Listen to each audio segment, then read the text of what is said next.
What's going on, guys? Coach Stefan here, and I want to talk to you about the post-workout stack. So what the post-workout stack is it's actually two separate supplements. It's going to be your post-workout fast digesting whey protein isolate, and then it's going to be your carb source. Now, I'm going to break it down and tell you guys why you should be taking these two supplements together, and then break them down a little bit individually so you can understand why these are important and they're the best things that you can be taking after you work out. So the reason that you want to take a fast digesting protein after you get done working out is because it is fast digesting. Your muscles are very hungry for fuel, especially if you did strength training. And it's not that if you eat chicken or steak or some type of other protein source that it's not going to recover you, because it will, but you're going to recover faster and be ready to train again if you do some type of liquid protein. And I want you guys to think about how protein is broken down. It actually starts with a mastication, so chewing of the food. And if you have to chew a steak and you try to pull it apart, you understand that especially red meat is usually a little more like tender depending on how much you cook it. There's a lot of pulling apart. And so when you look at like an egg white, you can hard boil an egg and you can just break it apart with your fingers, right? So you can imagine that that is more easily digestible in your stomach than a liquid protein would be, especially because it's liquid. It doesn't have to secrete as much stomach acid to break it down. So doing any type of liquid protein or protein powder post-workout is probably the most optimal, but this is why Formula 1 is very, very important, and that's the post-workout protein. Number one, it's low temperature processed, which means if they're like most supplement companies, and this is why I love Phorm, what they do is they actually superheat whey protein to get it down to the molecular form to make it into a powder.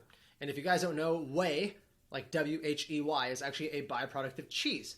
And so the chemical process that has to happen usually denaturizes it.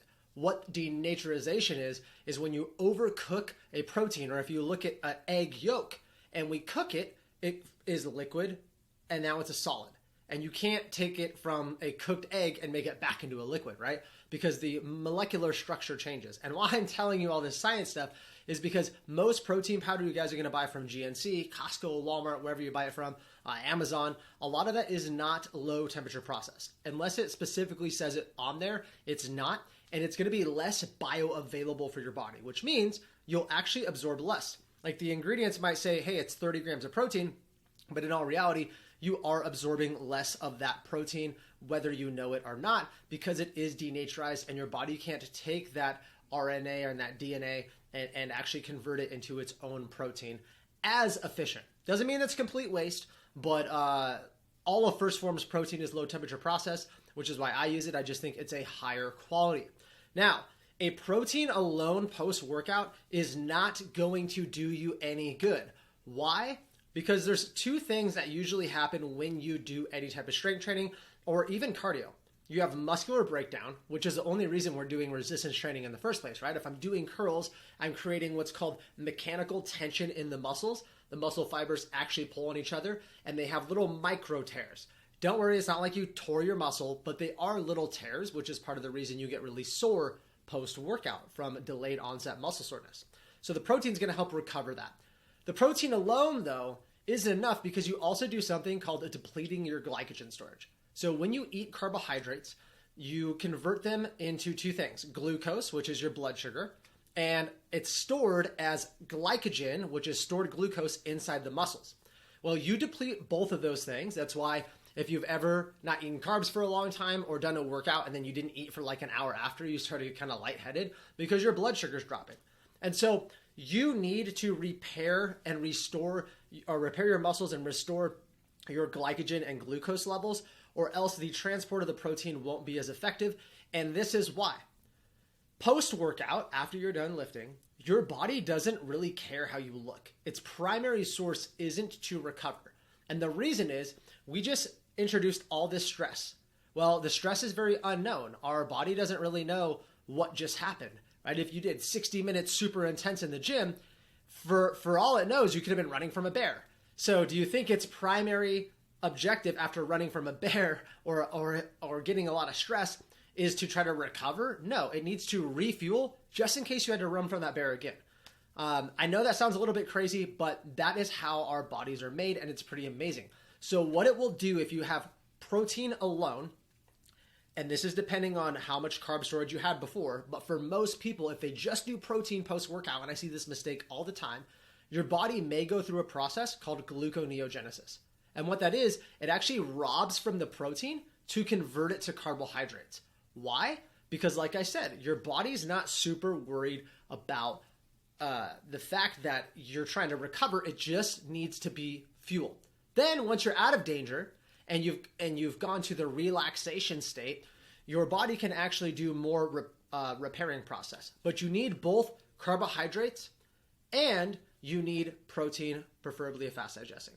The next thing that comes with this post-workout stack is ignition. And big word, but it's a post-workout deoxyanhydrous glucose, which means it's just broken down to one molecule of sugar. That way it's very fast digesting. So everything in the post-workout is like immediate recovery. And that's what I really like about it. If you get done in the gym and you're feeling really lethargic, like, wow, I'm really spent, like I really just laid it out on the table, and you have the post-workout shake, the ignition and the Formula One together, usually within 30 minutes to an hour, you'll feel pretty good because your blood sugar levels are back up and you started that repairing and refueling process very quickly. I like it all because I like it also because they're two separate things. The Formula One, let's just say you're a bigger guy and you want to take 2 or 3 scoops post-workout, because I believe they're 20 grams per scoop. So if you wanted to take 40 or 60 grams, you could. And for the ignition, I believe it's 42 grams of carbohydrates post-workout. So it gives you a little bit of play for how intense your workout is. For this, basically how you're going to use it is, I'm 180 pounds and I'm 5'10". Okay, I'm pretty muscular. So post-workout, I always do 2 scoops and 1 scoop of ignition, which is a 1-to-1 ratio. That seems pretty optimal to me. Now, it does depend. I would speak to your coach about how intense you do your exercise, because it is going to matter how much ignition or Formula One you take. Now, this is not for everybody. If you're pre-diabetic or diabetic, I don't suggest it because it is a huge blood sugar spike. And you might be saying, well, coach, why would I want to do that? Isn't spiking your blood sugar bad? Yes, except post-workout. And another reason that is because it spikes your insulin, right? Which normally wouldn't be super good, especially if you have blood sugar issues or, diabetic, pre-diabetic.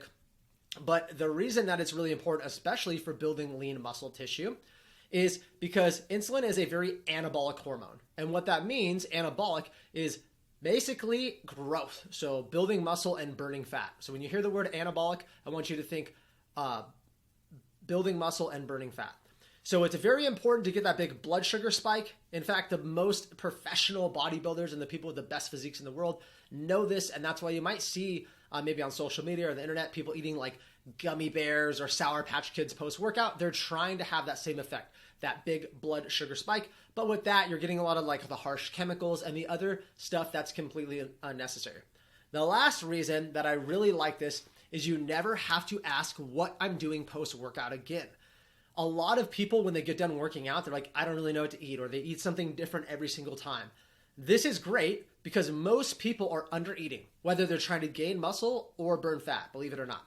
So this takes care of a few hundred calories, no questions asked, and the best recovery possible. Also, you can take it with you. So maybe you go work out in the morning and you shower at a gym and then go to work. Well, instead of eating a muffin or having to stop at Jack in the Box and get a breakfast sandwich or whatever you're doing now, you know that you could just take those with you and have the best recovery, the best post-workout shake that you can get.